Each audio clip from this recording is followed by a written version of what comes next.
Okay so देखो हमारे पास में इसमें जो टॉपिक थे, हमने नियरली फ्री इलेक्ट्रॉन मॉडल कर लिया, origin and magnitude of energy gap कर लिया। अब हमारे पास आता है block function, chronic Penney model, wave equation of electron in periodic potential. ये हम इस लेक्चर में करेंगे।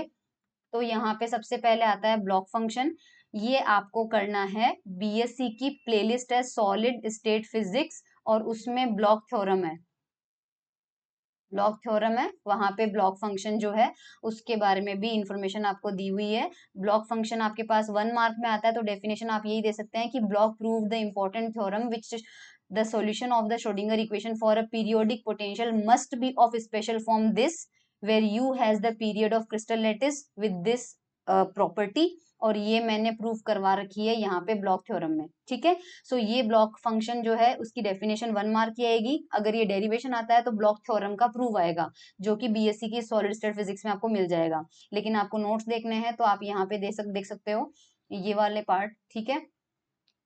ये थोड़ा अलग तरह से है। और इसके बाद नेक्स्ट टॉपिक है क्रॉनिक पेनी मॉडल। अगेन आप बीएससी की सॉलिड स्टेट फिजिक्स की प्लेलिस्ट में जाएंगे और आपको एक लेक्चर मिल जाएगा क्रॉनिक पेनी मॉडल। और क्रॉनिक पेनी मॉडल का पूरा डेरिवेशन जो है इस तरह से ये मैंने वहां पे करवा रखा है, so I am not going to repeat it. अगर आपको नोट्स बनाने हैं तो आप किटल की बुक डाउनलोड करके या फिर वो जो मेरा डेरिवेशन है उससे आप बना सकते हैं। ये पूरा डेरिवेशन है, ये इक्वेशन देखो यहाँ से आई थी, कोस के ए की वैल्यू +-1 बाउंड्री पे जो अपन ने लिए था।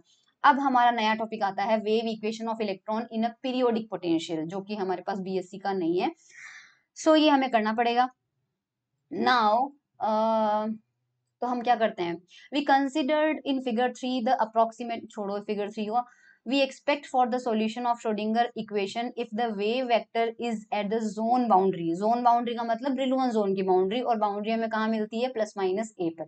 We treat in detail the wave equation for a general potential, यानी कि सॉलिड के अंदर पोटेंशियल होता है और उस पोटेंशियल के अंदर इलेक्ट्रॉन है, और उस इलेक्ट्रॉन के लिए हमें वेव इक्वेशन डिराइव करनी है एट जनरल।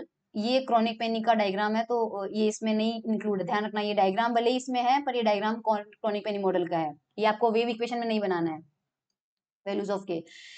अब यहाँ पे देखो आप, लेट यूएक्स डिनोट, इंपॉर्टेंट चीज है समझना, let U X denote the potential energy of electron in a linear lattice of lattice constant A. ये हमने प्रीवियस टॉपिक में भी कंसिडर किया था कि हमारा जो लेटिस है वो 1 डायमेंशनल है, लेटिस कांस्टेंट ए है। सपोज कीजिए हमारे पास इलेक्ट्रॉन की पोटेंशियल एनर्जी है UX. We know that the potential energy is invariant under a crystal lattice translation. हमने देखा था कि सॉलिड के अंदर जो पोटेंशियल एनर्जी होती है वो पीरियोडिक होती है। अगर पीरियोडिक है तो उसमें प्रॉपर्टी क्या होगी, यूएक्स पे वही वैल्यू मिलेगी जो कि यूएक्स प्लस ए पर मिलेगी। सो यहाँ पे ये पीरियोडिसिटी की कंडीशन होती है। I would suggest you that you watch this video after you complete the block theorem and chronic penny model. That would make it easy for you. Okay. Now, a function invariant under a crystal lattice translation may be expanded as a Fourier series in the reciprocal lattice vector G. अच्छा, what does it mean? ये कह रहे हैं कि जो function periodicity रखता हो उसे फूरियर सीरीज के फॉर्म में एक्सपांड किया जा सकता है। आपने देखा होगा जो नॉर्मल फूरियर सीरीज होती है उसमें साइन वाले टर्म होते हैं, कोसाइन वाले टर्म होते हैं, करेक्ट, क्योंकि ये पीरियोडिक फंक्शन होता है, ये भी पीरियोडिक फंक्शन है। अब क्योंकि हमारे पास पोटेंशियल भी पीरियोडिक फंक्शन है तो उसे भी फूरियर सीरीज की तरह ट्रीट किया जा सकता है। So we write the Fourier series for the potential energy. हम पोटेंशियल एनर्जी की फूरियर सीरीज बनाते हैं। सो यूएक्स जो है उसको हमने लिखा है समेशन यूजी, समेशन जी पे लगाया, जी रेसिप्रोकल लैटिस वेक्टर है उसकी सारी value, and E raise to power I G X. यहाँ पर हमने क्या किया है, क्योंकि हमारे पास दो तरह के स्पेस है, एक हमारे पास नॉर्मल स्पेस होता है। आपने उसमें जब फूरियर सीरीज अपन पढ़ते हैं तो आपने देखा होगा कि उसमें डोमेन जो होता है, एक एक्स पोजिशन डोमेन होता है और एक मोमेंटम यानी पी डोमेन होता है, या फिर टाइम डोमेन होता है और एक फ्रीक्वेंसी डोमेन होता है। उसी तरह से यहाँ सॉलिड के केस में हमारे पास नॉर्मल स्पेस होता है which is called direct space, और एक रेसिप्रोकल स्पेस होता है। ये दोनों एक दूसरे के बस वही, जैसे कि ओमेगा और टी होते हैं, एक्स और पी होते हैं। तो फूरियर सीरीज का काम, फूरियर ट्रांसफॉर्म हम कब यूज करते हैं, एक डोमेन से दूसरे डोमेन में जाने के लिए। तो यहाँ पर भी अपन ने क्या किया है, फूरियर सीरीज जो है पोटेंशियल एनर्जी का, उसका एक्सप्रेशन में लिखा है summation. First of all Fourier series में आपने देखा होगा इंटीग्रेशन आता है, हम यहाँ इंटीग्रेशन को रिप्लेस कर रहे हैं समेशन से, ठीक है। उसके बाद हमारे पास यहाँ पे एक कांस्टेंट आता है जो भी फंक्शन होता है, तो वो हमने यहाँ पर यूजी लिख लिया है, ओके, वो हमारे पास एम्पलीट्यूड है, और उसके बाद एक्सपोनेंशियल का टर्म आता है फूरियर ट्रांसफॉर्म में, जो कि यहाँ पे लिखा हुआ है। Okay, now the values of the coefficient U G for actual crystal potential tend to decrease rapidly with increasing, ये हमारे काम का नहीं है। For a bare Coulomb potential U G decreases as 1/g², क्योंकि पोटेंशियल एनर्जी जो है वो 1/g² से रिपीट करती है। Anyways it is not of our concern. हम डायरेक्टली आते हैं आगे डेरिवेशन पे। We want the potential energy function to be real function. Potential energy हम जानते हैं कि एनर्जी है, और हम उसको इमेजिनरी नहीं मानना चाहते, रियल मानना चाहते हैं।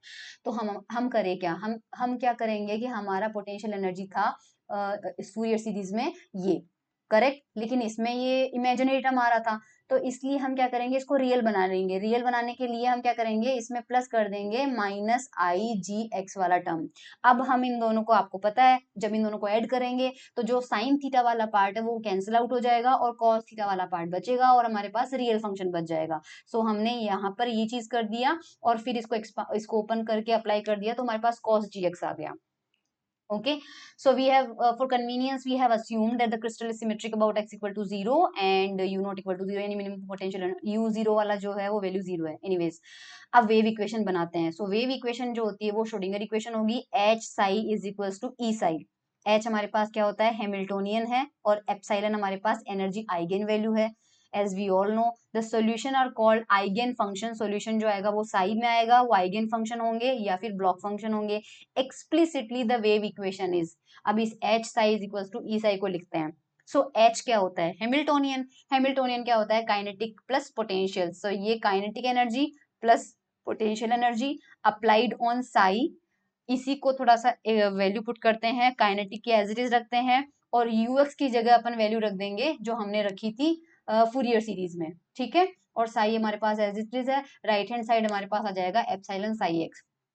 Equation 24 is written in the one electron approximation, ये वन इलेक्ट्रॉन अप्रोक्सीमेशन में लिखी गई है, in which orbital psi x describes the motion of one electron in the potential of ion cores and in the average potential of the other conduction electron. ये कहना चाह रहा है कि यहाँ पर वन इलेक्ट्रॉन अप्रोक्सीमेशन लिया गया है, और ये जो वेव फंक्शन है साई एक्स, ये इलेक्ट्रॉन की मोशन को डिस्क्राइब कर रहा है, और उसकी सिचुएशन जो है वो किस किस के इन्फ्लुएंस में है। एक तो जो पॉजिटिव आयन है वो कितनी पोटेंशियल एनर्जी और फोर्स लगा रहे हैं, और जो दूसरे चारों तरफ इलेक्ट्रॉन है वो कितना उसके ऊपर फोर्स लगा रहे हैं, उन सबको कंबाइन करके और ये लिखा है अपन ने। Now the wave function psi may be expressed as a Fourier series summed over all the values of wave vector permitted by the boundary condition, so that, आपने क्वांटम मैकेनिक्स के अंदर देखा होगा कि जो श्रोडिंगर इक्वेशन को solve करते हैं तो वेव फंक्शन आता है, और वेव फंक्शन के बहुत सारे सॉल्यूशंस हमारे पास, श्रोडिंगर इक्वेशन के अगर एक से ज्यादा सॉल्यूशंस आते हैं तो उन सबका लीनियर कॉम्बिनेशन बनाया जाता है, C1 psi1 plus C2 psi2 plus C3 psi3 ऐसे करके, तो समेशन ऑफ C के psi के, ये हमने क्वांटम मैकेनिक्स में देखा है, और ये कंप्लीट सॉल्यूशन को रिप्रेजेंट करता है। तो इक्वेशन नंबर 25 में लिखा हुआ है साई एंड समेशन ओवर के, और यहाँ जो है कोफिशिएंट सी के और ई की पावर आई के एक्स, क्योंकि वन डायमेंशन की बात हो रही है, तो हमारे पास आई आ जाएगा where K is real. Now the set of values of K has the form 2 pi N upon L. K की जो वैल्यू आती है वो आती है 2 pi N upon L. I think मैंने आपको इसका एक्सप्लेनेशन जो है वो प्रीवियस टॉपिक में बता रखा था। प्रीवियस टॉपिक में इफ यू रिमेम्बर, जब हमने पीरियोडिसिटी यूज की थी, psi is equals to psi X plus L से, और ये था हमारे पास यू एक्स ब्लॉक फंक्शन में ई की पावर आई के X is equals to U X plus L, और यहाँ पे ई की पावर आई के एक्स प्लस एल था, और यू फंक्शन जो है ब्लॉक में ये पीरियोडिक होता है तो कैंसिल आउट हो जाएगा। इससे इसको कंपेयर करेंगे तो आयोटा के एक्स वाला पार्ट कैंसिल आउट होके आई के एल जो है वो 1 के इक्वल आ जाएगा, और हम जानते हैं कि हाँ, ये वैल्यू 1 के इक्वल कब मिलेगी, इसको ओपन करेंगे तो cos theta plus iota sine theta equal to 1 हो जाएगा। दोनों साइड में रियल और इमेजिनरी पार्ट को कंपेयर करेंगे तो इमेजिनरी पार्ट तो 0 हो जाएगा, बिकॉज आरएचएस में राइट हैंड साइड में we don't have any imaginary part. So cos के एल इज इक्वल्स टू हमें 1 मिलेगा। सो cos थीटा की वैल्यू 1 कब होती है, जब थीटा जो होता है वो 2n पाई होता है। यहाँ से k की वैल्यू निकाल लीजिए, ये आ जाएगा 2 पाई n अपॉन n, ठीक है। Now because these value satisfy the periodic boundary condition over length l, जो कि मैंने यहाँ यूज किया है। Okay, n is any integer, positive or negative. We do not assume nor it is generally true that psi x itself is a periodic in fundamental lattice translation A, psi खुद periodic है, ये हमने यहाँ पर लिख लिया। The translation properties of psi x are determined by the Bloch theorem, ये हमने ब्लॉक थ्योरम यूज कर ली थी। Not all wave vector of the set enter the Fourier expansion of any one block function। हमारा काम का नहीं है, छोड़ो इसको, इतनी सारी थ्योरी हम नहीं पढ़ेंगे, इसलिए हम क्या करेंगे, if one particular wave vector k is contained in a psi, then all the other wave vector in Fourier expansion of this psi will have the form k plus g where g is any। okay, ये हमारे पास mathematical expression से ज्यादा अच्छे से समझ में आएगा। ये थ्योरी में स्किप कर रही हूँ, डायरेक्टली हम आ जाते हैं। ये लेटिस बनाया हुआ है, देखो यहाँ पे, है ना, ये बनाना जरूरी नहीं है आपको, हमारी इक्वेशन इंपॉर्टेंट है। To solve the wave equation, we substitute 25 in 24 to obtain a set of linear algebraic equation for the Fourier coefficient. The kinetic energy term is, तो सबसे पहले हम kinetic energy term को निकालते हैं, 1/2m p square psi, क्योंकि h psi is equals to हमारे पास क्या था, e psi था, और इस h के अंदर हमारे पास क्या था, p square अपॉन जो kinetic energy ऑपरेटर होता है, विच इज डायरेक्टली यही लिख लो ना, फर्स्ट टर्म श्रोडिंगर इक्वेशन का होता है minus H cross square upon 2m d2 psi by dx square. यहाँ पे हम साई की वैल्यू रखेंगे। अब साई हमारे पास क्या था, साई हमारे पास था सी के ई रेस टू पावर आई के एक्स। अब इसका क्या करना है, d2 upon D x square करना है। दो बार डिफ्रेंसिएशन करेंगे तो ये जो आयोटा के है ये दो बार बाहर आ जाएगा, करेक्ट, तो ये माइनस का के स्क्वायर हो जाएगा, और एक minus already kinetic energy operator में होता है, so we will get this term. यहाँ पे देखो समेशन लगा हुआ है, सी आ गया, के स्क्वायर आ गया, और ई की पावर आई के एक्स वापस आ गया। और पोटेंशियल एनर्जी का टर्म भी देख लेते हैं। पोटेंशियल एनर्जी के टर्म में भी साई मल्टीप्लाई हो रहा था, मतलब हमने श्रोडिंगर इक्वेशन के दो पार्ट थे, काइनेटिक प्लस पोटेंशियल। काइनेटिक को अलग से लिखा है, पोटेंशियल को अलग से लिखा है, वापस अपन इसी इक्वेशन में we will put back the value. तो ये था हमारे पास। अब यहाँ पर हमारे पास साई की जब वैल्यू रखेंगे तो साई की वैल्यू में समेशन के लगा हुआ था, और यहाँ पर यू के फूरियर में समेशन जी लगा हुआ है, तो हमें दोनों समेशन कंसीडर करने पड़ेंगे। तो यहाँ पे दो समेशन है, एक समेशन ओवर जी, दूसरा समेशन ओवर के, और यू जी हमारे पास कोफिशियंट है, और सी के भी हमारे पास कोफिशियंट था, और यू के अंदर ई की पावर आयोटा जी एक्स है, और यहाँ ई की पावर आयोटा के एक्स है। तो हमारे जो इक्वेशन है उसमें वैल्यू पुट कर देते हैं एच साई, तो ये kinetic energy term plus potential energy term, और राइट हैंड साइड था ई साई, एप्सिलॉन साई, तो एप्सिलॉन हमने एज इट इज रखा है और साई की वैल्यू रखी है बस। Now each Fourier component must have the same coefficient on both sides of the equation, hence we have the central equation this. ये बहुत इंपॉर्टेंट है। एक्चुअल में जब दो वेक्टर बराबर होते हैं तो हम क्या करते हैं, आई कैप के कंपोनेंट को अलग से इक्वेट करते हैं, जे कैप के कंपोनेंट्स को अलग से इक्वेट करते हैं, और के कैप के कंपोनेंट को अलग से इक्वेट करते हैं। इन द सिमिलर फैशन अगर हमारे पास इक्वेशन 26 वैलिड रखनी है तो हमारे पास एक्सपोनेंशियल वाला पार्ट जो है वो दोनों साइड में सेम होना चाहिए। तो यहाँ तो कोई दिक्कत नहीं, ई की पावर आई के एक्स है, यहाँ पर भी कोई दिक्कत नहीं है, ई की पावर आई के एक्स है, लेकिन यहाँ पर प्रॉब्लम आ रही है, देखो यहाँ पर आ रहा है ई की पावर आई के प्लस जी एक्स आ रहा है। हम क्या करेंगे, इस वाले टर्म को ध्यान से देखना आप, है ना। इस वाले टर्म के अंदर हमारे पास, मैं वापस लिखती हूँ, समेशन जी आ रहा है और समेशन के आ रहा है, यूजी भी आ रहा है, सी एज अ फंक्शन ऑफ के आ रहा है, ई की पावर आई के प्लस जी एक्स। इस एक्सप्रेशन में अगर ये जी नहीं होता और ई की पावर आई के एक्स होता तो हमारा काम बहुत आसान हो जाता, क्योंकि 26 में लेफ्ट हैंड साइड में और राइट हैंड साइड में एक्सपोनेंशियल वाले जो पार्ट है वो सेम हो जाते। अब हमें वो सेम करने हैं, तो अब हम क्या करें, तो अब अपन क्या करेंगे, हम समेशन के को ओपन करते हैं, सिर्फ के वाले को ओपन करेंगे, तो समेशन जी तो एज इट इज रहने देते हैं, समेशन के की वैल्यू रखते जाएंगे। तो देखो ध्यान से समझना, सपोज हम के की वैल्यू रखते हैं 1, ये 1 एग्जांपल दे रही हूँ, के की वैल्यू 1 नहीं रखना है, वो एक्चुअल डायमेंशन में जो आ रही है। जब समेशन ओपन करेंगे तो सपोज हम के की वैल्यू 1 रखते हैं, तो अगर के की वैल्यू रखेंगे तो 1 प्लस जी आएगा यहाँ पे, है ना, तो भी हमें नहीं मिलेगा, हमें चाहिए ई की पावर आई के एक्स।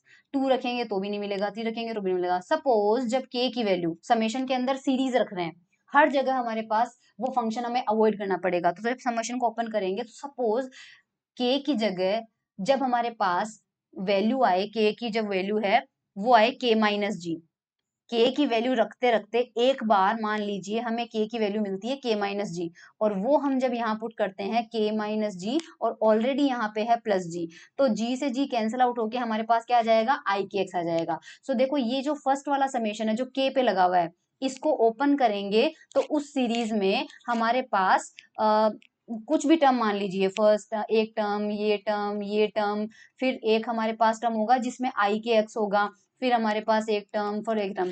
अब हम जब लेफ्ट हैंड साइड में और राइट हैंड साइड में कंपेयर करेंगे, तो क्योंकि मैंने पहले ही बोल दिया कि एक्सपोनेंशियल वाला फैक्टर सेम होना चाहिए, इसमें सेम नहीं आ रहा है, इसलिए इसको हम अवॉइड करेंगे, इसको अवॉइड करेंगे, इसको अवॉइड करेंगे, इसको अवॉइड करेंगे, इसको सिर्फ वो वाला टर्म लेंगे जिसमें हमारी जो इक्वेशन है उसकी वैलिडिटी हैम्पर नहीं हो रही है, और वो तभी है जब बीच वाले के अंदर k की वैल्यू समेशन में केवल k माइनस जी रखी जाएगी, करेक्ट। तो तब हमारा जो समेशन जी था वो तो एज इट इज रहेगा, और यूजी भी एज इट इज रहेगा। इसके बाद क्या लिखा हुआ था, सी के। अब इस सी के अंदर हमें के नहीं लिखना है क्योंकि के पे समेशन हट चुका है, सीरीज हमने ओपन कर ली है, केवल एक टर्म सर्वाइव किया, ये वाला टर्म, और वो कब सर्वाइव किया, जब सी के ब्रैकेट में क्या लिखना पड़ेगा, के माइनस जी, और अब हमारे पास आ जाएगा ई की पावर आई के एक्स, ठीक है, ये हमारे पास आ जाएगा। सो इस इक्वेशन के अंदर हमारे पास में यहाँ पे इसके अंदर इससे जस्ट 26 के अगले वाला टर्म हमारे पास होगा समेशन जी यू जी सी के माइनस जी एंड ई की पावर आई के एक्स, ठीक है, ये इक्वेशन लिखना है। फिर हमारे पास फर्स्ट टर्म, सेकेंड टर्म और थर्ड टर्म तीनों में एक्सपोनेंशियल है, तो ई की पावर आई के एक्स आई के एक्स आई के एक्स कैंसिल आउट हो जाएगा, और हमारे पास कोफिशियंट बच जाएंगे। सो कोफिशियंट में हमारे पास फर्स्ट टर्म से कोफिशियंट क्या बचेगा, H cross square upon 2m and के स्क्वायर सी और सी के। अब फर्स्ट टर्म में हमने छेड़खानी नहीं करी थी, इसलिए फर्स्ट टाइम में तो सी के ही रहेगा, फर्स्ट टर्म का कोफिशियंट मैंने लिखा है, ठीक है। फिर प्लस सेकेंड टर्म का जो कोफिशियंट है वो हमारे पास है यू जी सी के माइनस जी, ये सेकेंड टर्म का हो जाएगा, और इक्वल राइट हैंड साइड में हमारे पास है एप्सिलॉन एंड सी के, सी के। बाकी ये देखो मैंने सिर्फ कोफिशिएंट को इक्वेट कर दिया है। अब हम अगर इस पूरे टर्म को लेमडा मान ले, इसको अपन मान लेते हैं लेमडा के, क्योंकि के तो है ही इसमें, और यहाँ पे देखो सी के और यहाँ पर सी के, तो इन दोनों को एक साइड ले लेते हैं, तो लेमडा के माइनस एप्सिलॉन और कॉमन आ जाएगा सी के एंड प्लस हमारे पास ये हो जाएगा यू जी सी के माइनस जी, और इस पे क्योंकि जी पे समेशन लगा हुआ था, हमने के वाला समेशन हटाया है, तो ये हमें मिल जाएगा ये वाली इक्वेशन, देखो इक्वेशन नंबर 27, ठीक है। और ये हमारे पास है wave equation of electron where lambda K is this. तो ये हमारे पास टॉपिक था, टॉपिक का नाम क्या था, टॉपिक का नाम था wave equation of electron in periodic potential. So equation number 27 और 26 जो है, 27 जो है basically this is the central wave equation. Equation 27 is a useful form of the wave equation in a periodic lattice, ये हमें डिराइव करनी थी। इसके आगे बहुत सारा पार्ट है बट वो हमारे काम का नहीं है तो हम नहीं करेंगे, है ना। That's it, thank you.